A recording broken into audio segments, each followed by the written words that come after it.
The Week on Green 960. Here's Sebastian Kunz. So who really goes to a seminar about a 40-year-old fictional television show and the modern science of studying humanity, especially when it takes place in the middle of the WonderCon comic book convention, when there's likely to be something a bit more fun than a Star Trek and anthropology lecture? Well, the answer is, so many people went, it was standing room only at Moscone Center last Saturday night in San Francisco, and it wasn't even what you might think of as the usual nerds. We talk about this kind of stuff with each other all the time, so it's nice to have it in an open forum and we not feel so isolated. There's other people that, have differing opinions that can argue back and forth. This guy and his female companion, by the way, attended the seminar. What made him stand out was his costume. Only black underwear and blue body paint everywhere else, from the tip of his bald cap to the blue nail polish on his toes. Okay, so my first question is, who are you?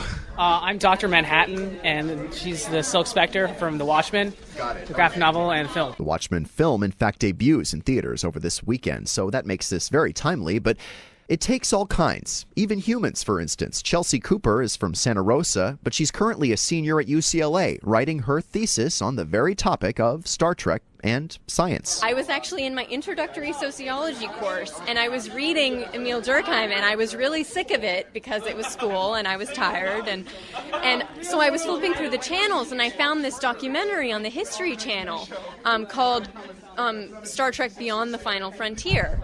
And it was talking about the Christie's auction that happened in October of 2007, where Christie's thought it would be, maybe a little bit of money, and it ended up being about 4 times as much money as they thought. They got $3.7 million. And they had all of these interviews with these stars, and they were talking about how, fans come to them and ask them to bless their children, and, people form communities, and they have friends that they see at every single convention. And I was like, this sounds really familiar.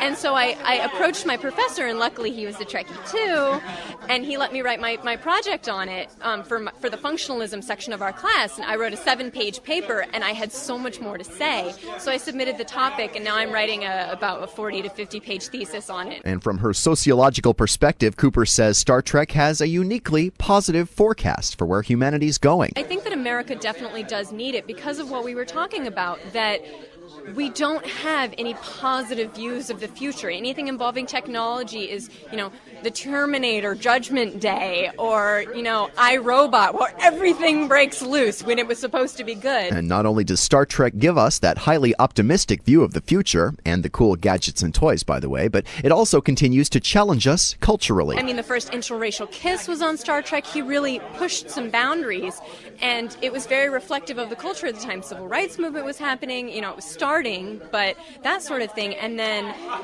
in turn, Star Trek influences people and society, and then they turn around and write to the studio. That, of course, was television's first ever interracial kiss on Star Trek. As Uhura actress Nichelle Nichols described it, the races have been kissing each other since time immemorial.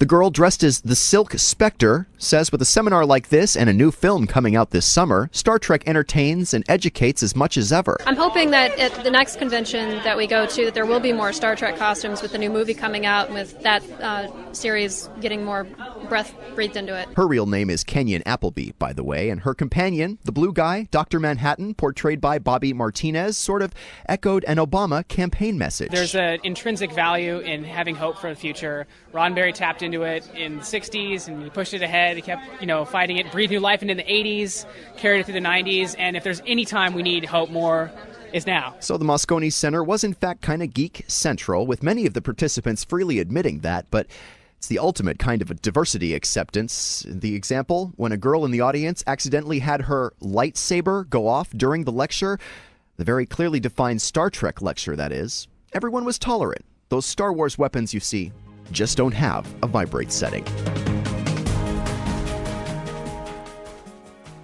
By the way, video of my interview with the blue guy up at green960.com. Up next, homesteading on the sea floor. It's all on the week on Green 960.